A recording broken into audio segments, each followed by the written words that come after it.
देश भर में डॉक्टर भीमराव बाबा साहेब आम्बेडकर की जयंती मनाई गई। इस मौके पर 24 यस न्यूज के रिपोर्टर अब्दुल समद शेख ने बात की समाज सेविका स्नेहा पवार से। उन्होंने डॉक्टर भीमराव बाबा साहेब अम्बेडकर की जयंती की शुभकामनाएं और रमजान की मुबारकबाद दी और कहा कि कोरोना से लोग बचे, बिना काम के बाहर ना निकले। गवर्नमेंट हमारे लिए कुछ अच्छा करेगी ऐसी उम्मीद रखती हूँ। आइए देखते हैं कैमरामैन शादाब के साथ रिपोर्टर अब्दुल समद शेख की यह रिपोर्ट।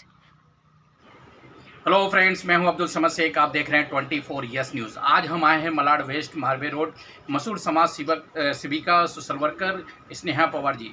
आज डॉक्टर बाबा साहब अम्बेडकर जयंती है और पूरे इंडिया में, पूरे हिंदुस्तान में जोर शोर से केक काट कर अपने अपने ढंग से लोग बाबा साहब अम्बेडकर जयंती मना रहे हैं।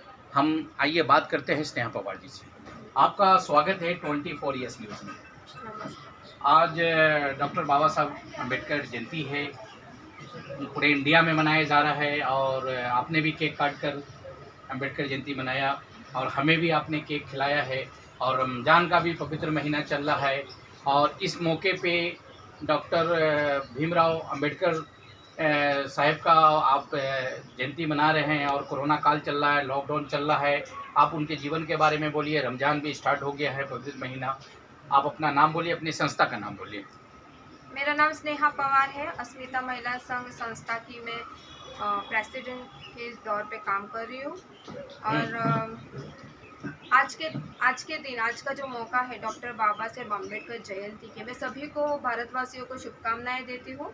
वैसे ही हमारा जो पवित्र रमज़ान दिन चालू है, उनके तौर पे भी मैं सभी को बहुत बहुत शुभकामनाएं देती हूँ। और जैसे कि आज हमारे संविधान निर्माते डॉक्टर भीमराव अम्बेडकर, जिन्होंने हमें संविधान दिया है देश को, तो इस संविधान को मान सम्मान देते हुए हमें उनकी न्यायपालिका और उनके जो रास्ते पे, जो जैसे कि अभी जो हमारा लॉकडाउन चल रहा है, तो उनके जो नियम है उनको हमें फॉलो करना चाहिए। और ये रमज़ान भी स्टार्ट हो गया है। आज बाबा साहब अम्बेडकर, डॉक्टर बाबा साहब अम्बेडकर जयंती है। कंटिन्यू आप उनके जीवन के बारे में, उन्होंने जो देश के लिए किया, संविधान बनाया। डॉक्टर बाबा साहेब अम्बेडकर जयंती की सभी को बहुत बहुत शुभकामनाएं हैं। और वैसे ही रमज़ान के जो पवित्र दिन चालू है, उनके तौर पर मैं सभी भारतवासियों को बहुत दिल से शुभकामनाएं देती हूँ। अभी लॉकडाउन चल रहा है, नाइट का कर्फ्यू स्टार्ट हो गया है और आज से गवर्नमेंट की कई बहुत सारी गाइडलाइंस, जो आप कुछ बताइए। जैसे कि हम देख रहे हैं कि देश पे भारी संकट आ चुका है और इस संकट में हमेशा हमने देशवासियों ने मिलके हर एक संकट का मुकाबला किया है। उसी तरह से इसी संकट का भी हमें मिलकर मुकाबला करना है। माना कि बहुत ही तकलीफ भरे रास्ते हैं, तकलीफ भरे दिन हैं, लेकिन इससे गुजर के हमें एक बहुत ही प्रगतिशील अच्छे देश की तरफ बढ़ना है। तो इस मौके पे हम चाहते हैं कि सरकार जनता और सरकार दोनों में एक अच्छा अंडरस्टैंडिंग होके ये हमें इस क्राइसिस से बाहर निकालना है। तो एक दूसरे को सपोर्ट करते हुए, एक दूसरे को समझ के हमें यहाँ से, इस दौर से निकलना है। महाराष्ट्र में काफ़ी तेज़ी में कोरोना, इस बार जो सेकेंड दौर है कोरोना का, काफ़ी तेज़ी में कोरोना बढ़ा है और गवर्नमेंट के पास अभी उतनी सहूलियत नहीं, उतने बेड नहीं, ऑक्सीजन नहीं है, उतनी सहूलियत नहीं है। उन्होंने अपील किया है MBBS डॉक्टर जो अभी बन गए हैं या जो रिटायर हो गए हैं, वो सेवा में आ जाए और लोगों की मदद करे, काम करे। लेकिन गवर्नमेंट जनता के हित में सोच रही है, जनता को बचाना है कोरोना से। लेकिन जनता भी बेचारी क्या करे, वो भी अपने बच्चों को पालने के लिए, रोज़ी रोटी के लिए छोटे छोटे जो काम करते हैं, जिनको हम मिडिल क्लास बोलते हैं, दुकान का भाड़ा कहाँ से भरे, मकान का भाड़ा कहाँ से भरे, किराया कहाँ से दे, लाइट का बिल कहाँ से दे, और बच्चों को पालना है। उस बारे में आप क्या कहें?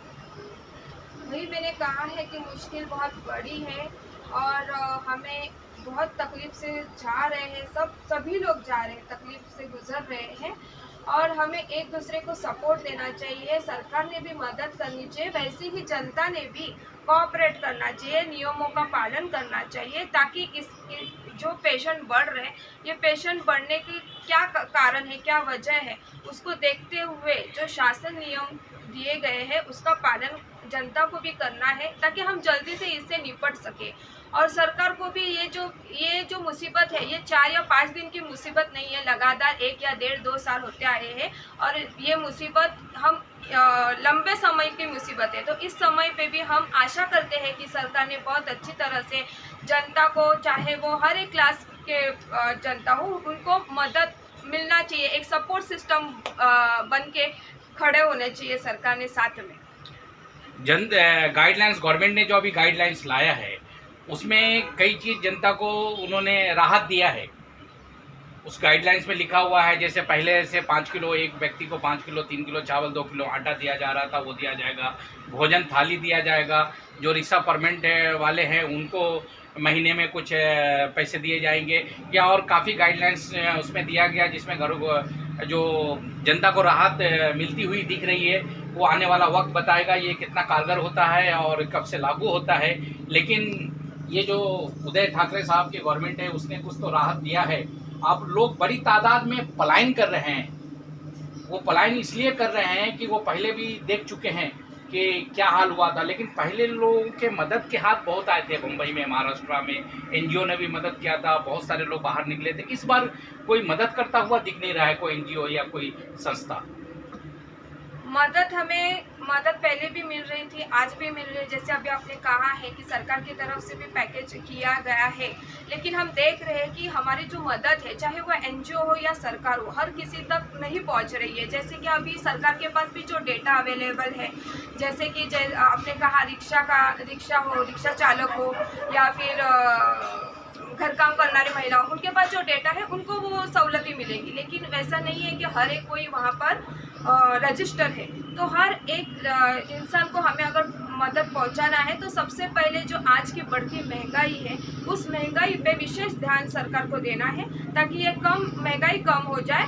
और इससे ये जो बढ़ती हुई दामें हैं जो आम जनता उसको नहीं भर रही है, वो नहीं उसको बर्डन ले पा रही है, तो उसके ऊपर थोड़ा ध्यान देना ज़रूरी है ताकि हम उसके ऊपर हमारे सरकार की तरफ से हमें सभी को मदद होगी। सब लोगों के पास बीपीएल राशन कार्ड नहीं है, सबके पास परमिट नहीं है, सबके पास ऐसी जो गाइडलाइंस है गवर्नमेंट की वो नहीं है कि वो उसका फ़ायदा उठा सके। राइट। लेकिन गवर्नमेंट को उनको भी देखना चाहिए ये। लेकिन मैं ये चाहूँगा कि आप संस्था को क्या मैसेज देना चाहेंगे? जो हमारी बहुत सारी संस्था है, बम्बई वालों का दिल बहुत बड़ा है, जब वो आते हैं तो खुल करके लोग मदद करते हैं, जो हमने पिछले टाइम देखा, बिना भेदभाव के मदद करते हैं। और यही बाबा साहब का संविधान है, यही बाबा साहब का सपना था कि सबका साथ, ये जो आज हमारे मोदी जी कह रहे हैं सबका साथ सबका विकास, ये बाबा साहब का ही बताया हुआ रास्ता है कि सबका साथ सबका विकास, कोई न रहे उदास, सबकी मदद होनी चाहिए। सही बात है। जैसे कि आप बोल रहे हैं कि एनजीओ पहले मदद करते हुए देखी गई है और आज अभी सरकार अभी नहीं दिख रही है, तो मुझे ऐसा लगता है कि एनजीओ जो है जो समाज में काम कर रही है वो पहले भी करती है, आज भी करेगी। लेकिन उसके साथ में लोगों का भी उनको सपोर्ट होना चाहिए, क्योंकि एनजीओ भी सपोर्ट के बिना तो चलती नहीं है। तो हर एक दूसरे का हाथ पकड़ना चाहिए और उसके ज़रिए मदद के लिए आगे आना बहुत ज़रूरी है। और जैसे कि अभी जो कोरोना की जो पेशेंट्स है, उनकी जो किसी के घर में कोरोना से जो उनके परिवार के सदस्य की डेथ हो गई है, तो ऐसे जो पीड़ित परिवार है उनको विशेष तौर पे ध्यान देकर उनको सपोर्ट करना बहुत ही ज़रूरी है। और आना चाहिए सभी एनजीओ को, और आएगी ये विश्वास। लोग मैंने ज़्यादातर के देखा है कि गवर्नमेंट चिंतित इसलिए है कि गवर्नमेंट की जिम्मेदारी है कि जनता की जान माल की रक्षा करना, जनता की सुरक्षा करना। और मैं बहुत सारे लोगों को देखता हूँ बिना मास्क के आज भी भटकते हैं, घूमते हैं, बिना काम के चौक चौराहे यहाँ वहाँ घूमते हैं। वो उनके कारण वो अगर उनको प्रॉब्लम होता है तो पूरा घर उसमें प्रॉब्लम में आता है। तो ऐसे लोगों को आप क्या पैगाम देंगे जो लापरवाही करते हैं? ऐसा हो गया है कि जैसे कि मास्क हो गया या फिर हम कितना भी चाहे तो भी किधर ना किधर हम छूट ही जाते हैं। हम भी इंसान हैं, लेकिन जितना हो सके हमें अपना ध्यान देना भी जरूरी है। सरकार का साथ देना चाहिए। हाँ, सरकार का साथ देना चाहिए, बहुत गाइडलाइंस को जरूरी है, मानना चाहिए। ताकि गाइडलाइंस को मानना चाहिए। गाइडलाइंस की गाइडलाइंस को पकड़ के चलेंगे तो जल्द से जल्द हम इस मुश्किल से निकलेंगे। जनता का कहना है कि बहुत सारे कानून जो हमारे लिए जो कड़े निर्णय आए हैं जो हमारे हित में नहीं है, लेकिन जनता ये सारी चीज़ टास्क फोर्स की मीटिंग हुई, जनता ने बहुत सरकार ने बहुत सारे बातों पे विचार किया, बहुत सोच समझ करके कुछ निर्णय लिए हैं जो जनता के हित में है जी। और आगे आप कुछ बोलना चाहेंगे सरकार को या आम जनता को? आपकी संस्था आगे कुछ मदद करने वाली है?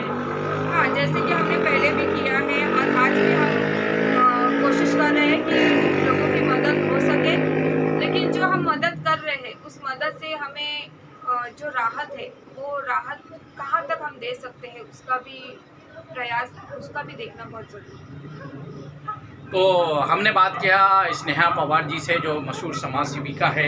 इनकी संस्था पहले फर्स्ट लॉकडाउन में भी काफ़ी बढ़ चढ़ के महिलाओं की, आम लोगों की मदद किया था और ये अभी भी विचार कर रही हैं कि हम जितना हो सके हम करेंगे। सभी संस्था को आगे आना चाहिए और गरीबों की, मजलूमों की, बेसहारों की, जो मिडिल क्लास है उनकी मदद करना चाहिए और खुल कर के मदद करना चाहिए ताकि जो लोग पलायन कर रहे हैं वो यहाँ से पलायन न करें, उनको हिम्मत मिले, उनको सहानुभूति मिले और उनकी हिम्मत रहे कि हम भी यहाँ पे रह सकते हैं सुरक्षित।